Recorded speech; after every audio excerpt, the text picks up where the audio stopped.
the part of this evening that I'm going to present to you is on fatherhood. This was one of the things that emerged this year as we began developing the motto. And I'm going to show you a little bit of kind of where we've been as we moved forward. I mean, it wasn't just fatherhood that we explored. There were many themes that we explored.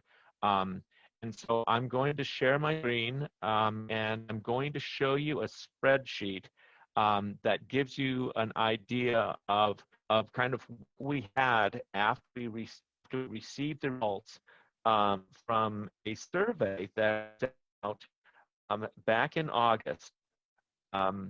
And the survey had something like 19 questions, and they were just all related to a variety of themes, of topics.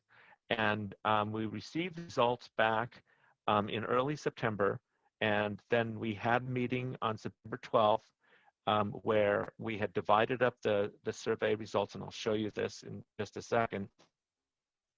And we developed, at that point, we realized what themes we were working with. So I'm going to share my screen here. Okay, thank you. The spreadsheet. Yes, the spreadsheet. Yes, so this is where we began, and at the bottom of this screen you can see a number of tabs, and these tabs represent the questions here at the top in the bold, and then the answers and where those answers came from. And as you can see here on the right, we had to develop codes for us needed themes within some of the answers as we made our way through those answers. It was a great survey. We received, I think, somewhere in the neighborhood of 52 responses to the survey. These came, as you can see here, from all over the country, and the responses started to cluster around these topics here. I'm going to show you the ones for fatherhood. And as you can see here on the left here, these responses, these were in text form.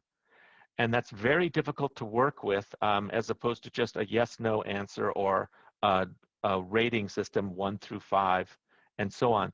So we actually had to read the answers, and we had to formulate them, and we had to come up with more or less a code for those answers. And some answers had multiple, I guess, multiple points. And so, for example, we received an answer to the question, how can we inspire dads of our generations to witness fatherly love to the world around us? And someone from Springfield, Massachusetts replied, have dads share what they do with their families, have men become more involved with their local churches, offer opportunities for men to gather for spiritual growth, and also opportunities for them to do activities with their children. Here in Massachusetts, after COVID, plan on inviting a local group called the Men of St. Joseph to visit the Place of Grace and Movement House. That is how rich these answers were. And so I just want to point this out because the survey results that we have represent a spectrum across the entire country of Schoenstatt members speaking to issues that are really important to our time today.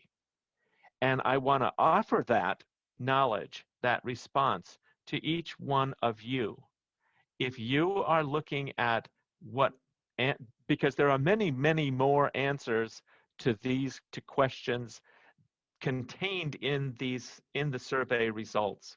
And so I just wanted to give you an idea of how rich the survey responses were and put that into your mind. And if you down the road have any questions about how we answered certain questions, we can develop the survey, we can look at those questions again, and we can continue to mine the data, if you will, to find answers. This was the first question for the dads, and then there was another question on fatherhood. What specific ways do we see the decline of Christian fatherhood reflected in our times? And so what you see here are on the right and the kind of the slanted part are the kind of themes that were represented in this entire body of responses.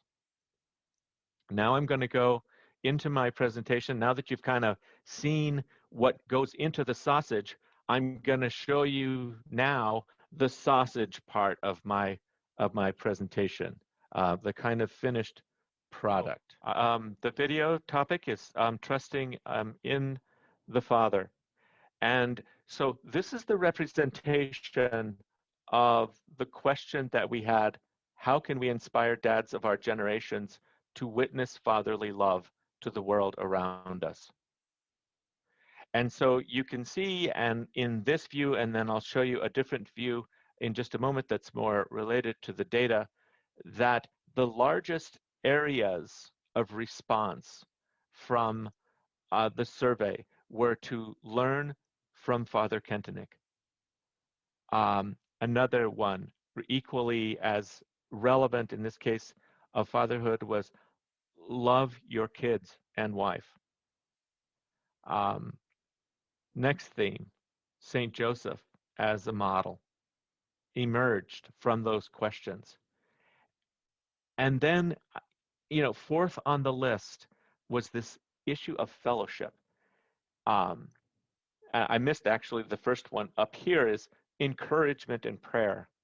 And when we talk about encouragement in prayer with respect to fathers, we're talking about the encouragement of prayer not only of spouses, but of children within the family and also of other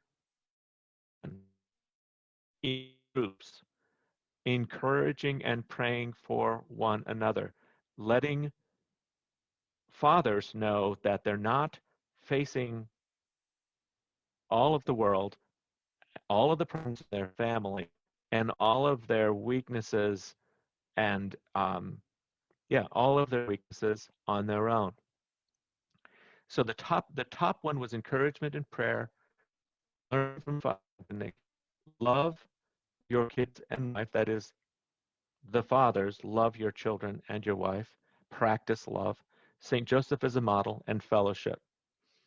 Another way of looking at how we can inspire dads of our generation to witness fatherly love to the world around us is in this view: encouragement in prayer, learning from Father Kentenich, loving your wife and your kids and wife, St. Joseph as a model, and fellowship. The other ones, as you can see here, are practicing virtue, healing a father wound, had 3 responses: mercy and forgiveness, the father as educator. This is something that, this is something that is real important. It wasn't as high as the others, but also made it onto the list. And then father as spiritual leader in the home. Let's go on to the next screen. The findings that we had in terms of, okay, so we met on September 12th, and we kind of came up with these clusters of meaning. And then what we did after that is we reflected on those clusters to kind of see what we could do in order to explain this a little bit more, maybe expand on some of the 2 or 3 word concepts. And what we came up with was, in terms of the St. Joseph piece, which was, I think, 15 responses on that, devotion to St. Joseph in order to learn your job description from him. And this would be something that men would study. They would look at the life of St. Joseph, look at his sacrifice, look at his prayer, look at his following the Holy Spirit, and looking at the roles that he played in his household: protector, educator, master carpenter, teacher, uh, faithful husband, uh, dedicated um, solely to his family, um, a part of a divine, a line of kings, someone who was interpreting and trying to understand the Holy Spirit, someone who who taught Jesus in the home the beauty and the sanctity of work, of hard work, work that is offered up to the level of a grace within the house. Um, Devotion to Saint Joseph, to learn your job description from him. Commitment to daily interaction with children.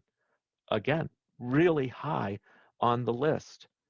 Daily interaction so that they can learn who the children are. And this is something that COVID has given us families a deeper insight into, because we've been able to spend time with families. Relationships have been restored, specifically because we have had that interaction with our children that we probably wouldn't have had if baseball was going on and soccer was going on, basketball, and these other things.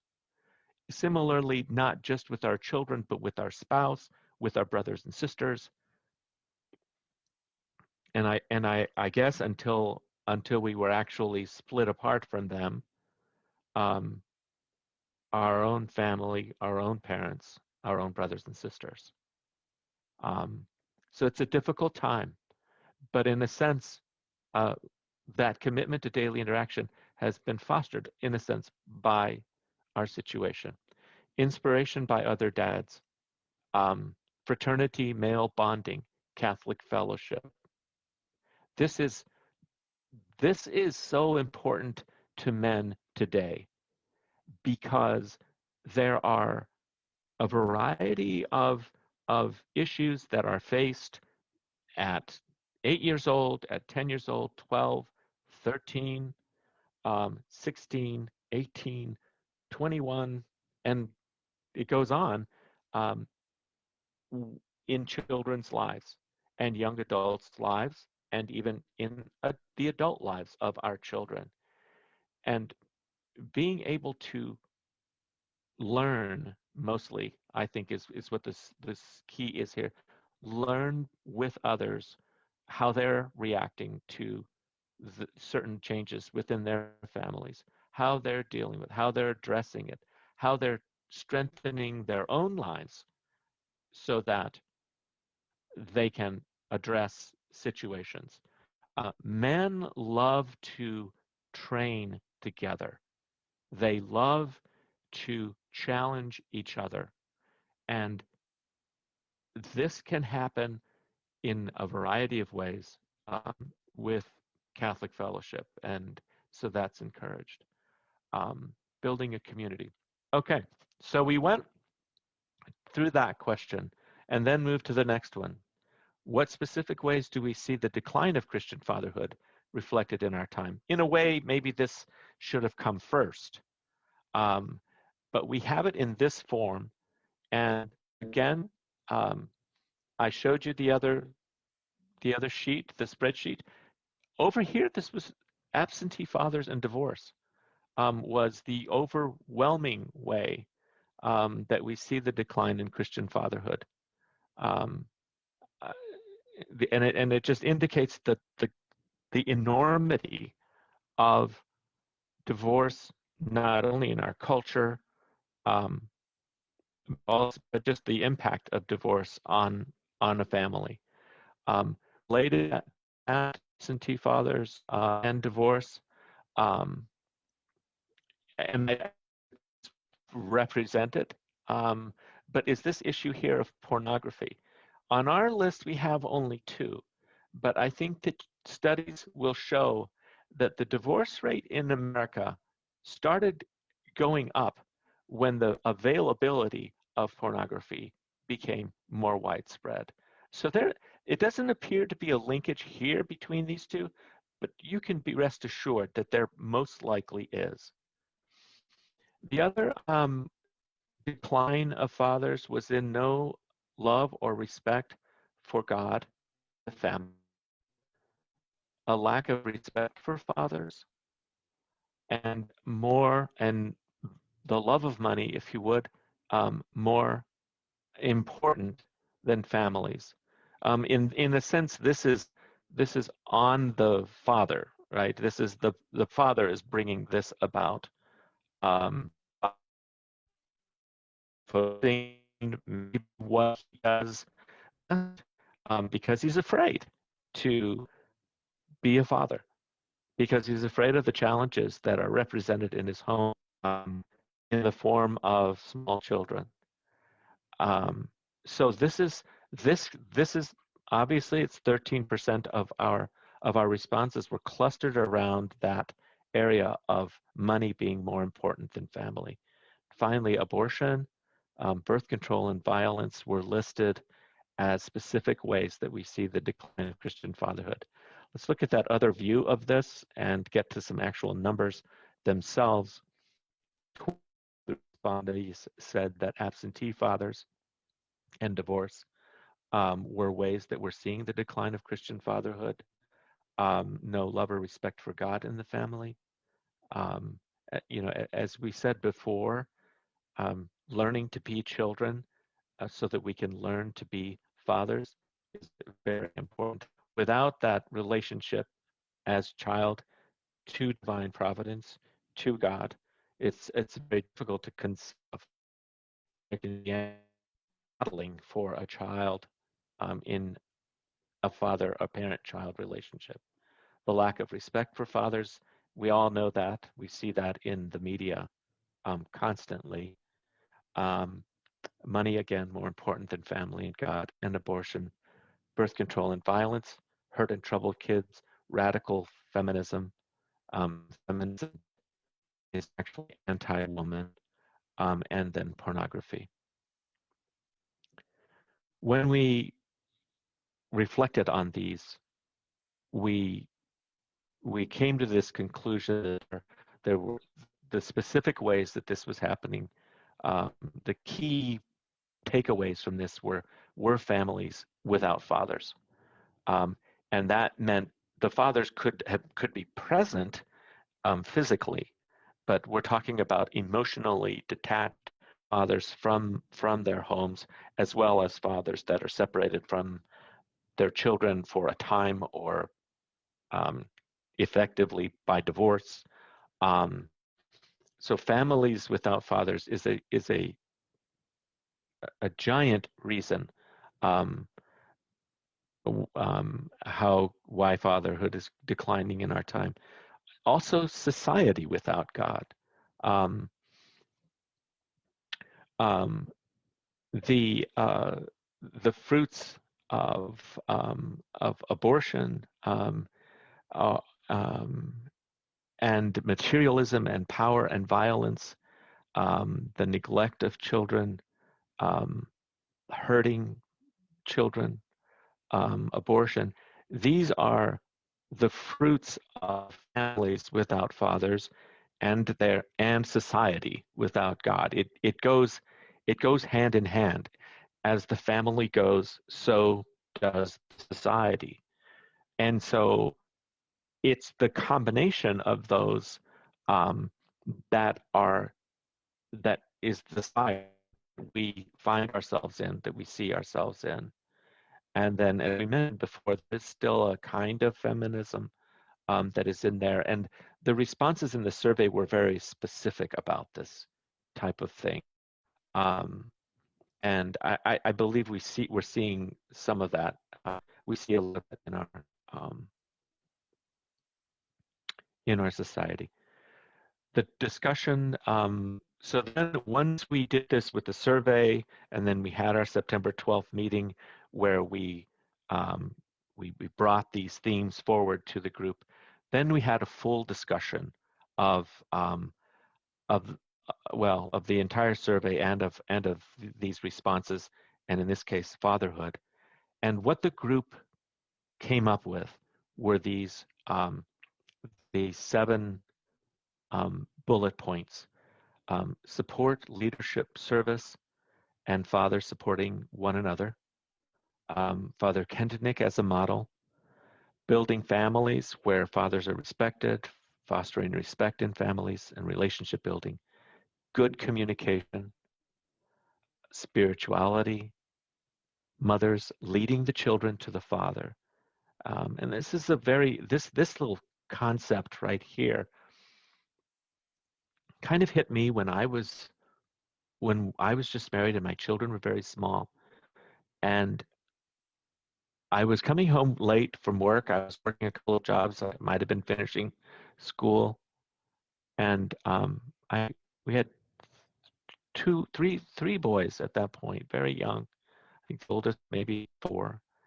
And I came into the house, and my wife did not know that I had come in yet.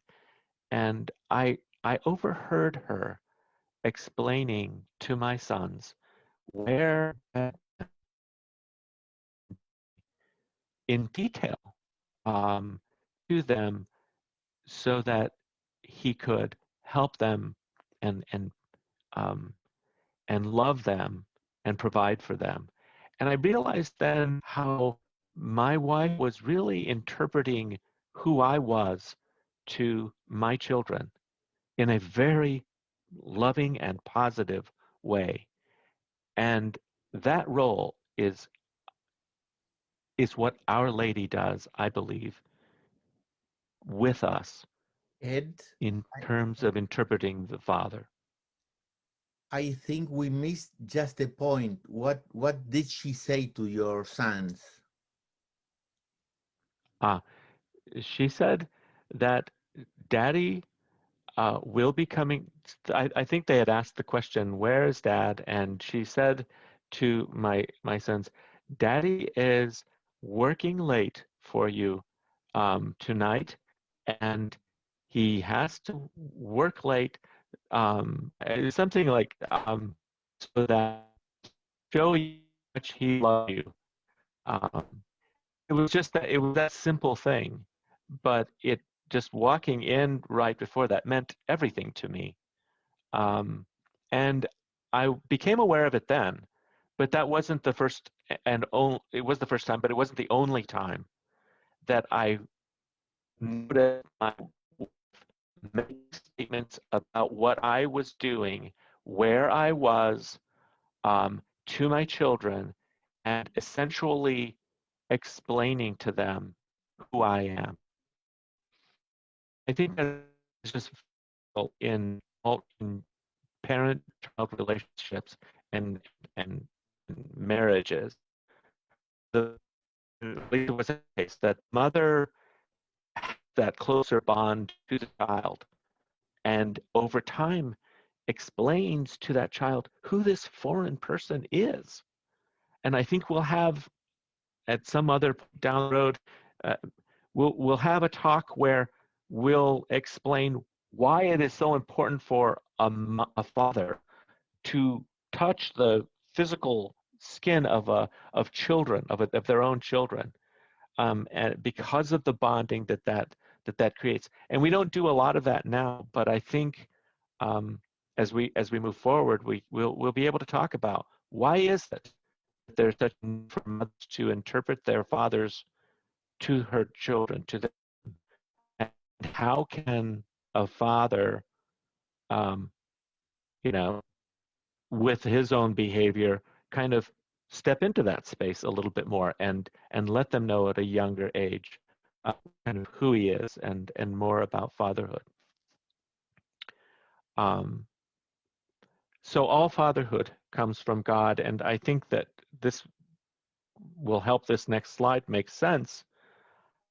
Is we found fatherhood in the motto.